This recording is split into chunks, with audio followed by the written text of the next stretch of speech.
Hi everyone, in this video we're going to see what is the most important principle in reading, and we're going to go straight to the principle. The principle is the following: only the information in the text exists.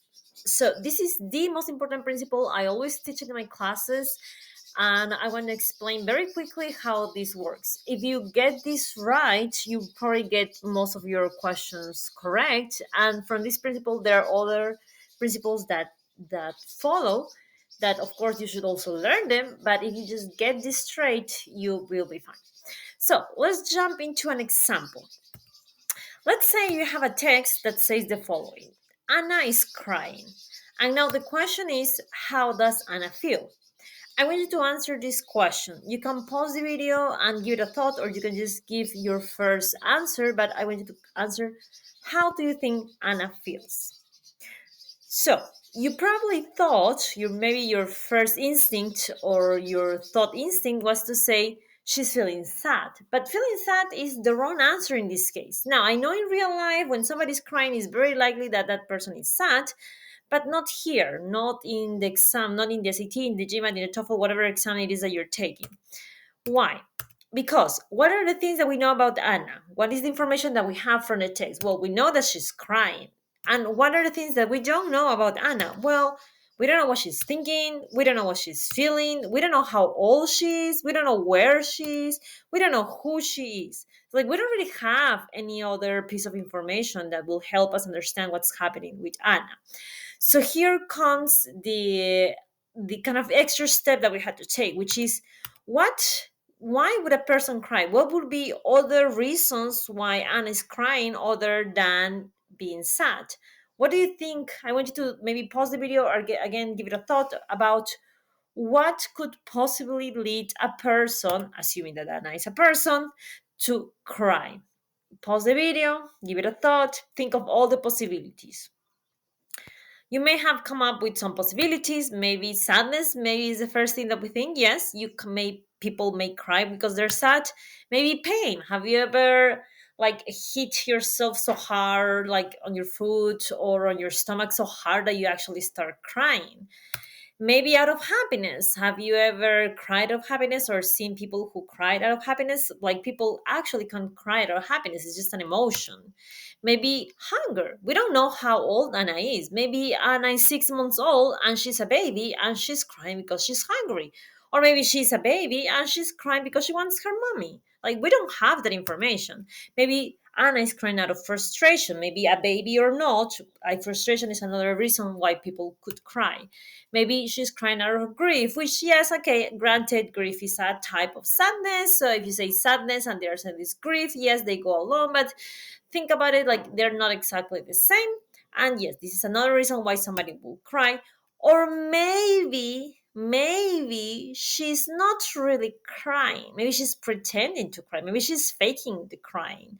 Maybe it looks like she's crying, and I know I say it like she's crying, but maybe she has tears in her eyes, right? So she's kind of physically crying, but maybe she doesn't feel anything. Maybe Anna is an actress who knows how to play on command. Since we don't have any of these extra pieces of information, the actual correct answer for how does Anna feel after we know that Anna is crying is, we don't know. We don't know. If we don't have any more information, there's no way for us to know. And that's what this principle, or how this principle is applied. If we don't have the information, we don't autocomplete the information. We just don't know and we leave it alone. So, do we ever break this principle? Not really. We never really break this principle. All the information in the text exists. Of course, if the question is an inference question, sometimes they ask us to infer something, in which case the answer will say things that are not in the text. But the answer, the things that the answer say that are not in the text, will come from the text, which means we're still using all the information in the text for us to infer the information. Another thing is, like, from this principle, like, this is why I think this is the most important principle, because all of the other principles kind of stem from this one. So if the text says so, it is so, which means we don't contradict the text, we don't bring outside information. I explain this, for example, depending on whether you're talking which exam you're taking. The topics sometimes kind of correspond to topics you have either heard, read, or know about. So you'll be tempted to bring outside information from things that you know in real life. Just don't do it. You want to be specific. Again, if they say she's crying, it's just about the physical act of crying. Emotions is an internal aspect, so we had to be specific. Like, even though in real life usually the physical aspect, it's related to the internal emotional aspect, they are not the same, so we take the specific meaning of things, and the answer corresponds to something in the text. And finally, this is the very principle why we can use process of elimination. You can see the video of process of elimination in my channel, but the very reason why we can apply the process of elimination and why is useful for the reading sections is because of this principle, because only the information in the text exists.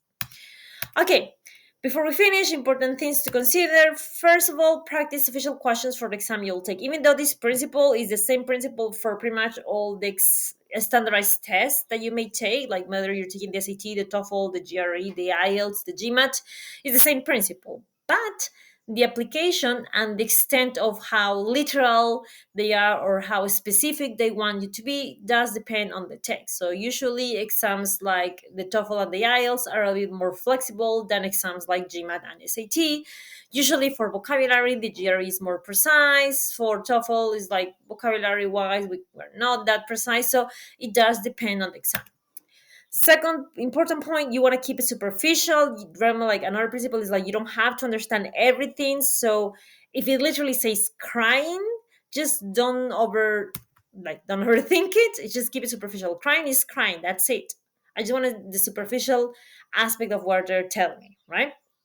Okay, so that's it. This is the most important principle according to me for the reading sections of most exams, and we'll see each other in another video.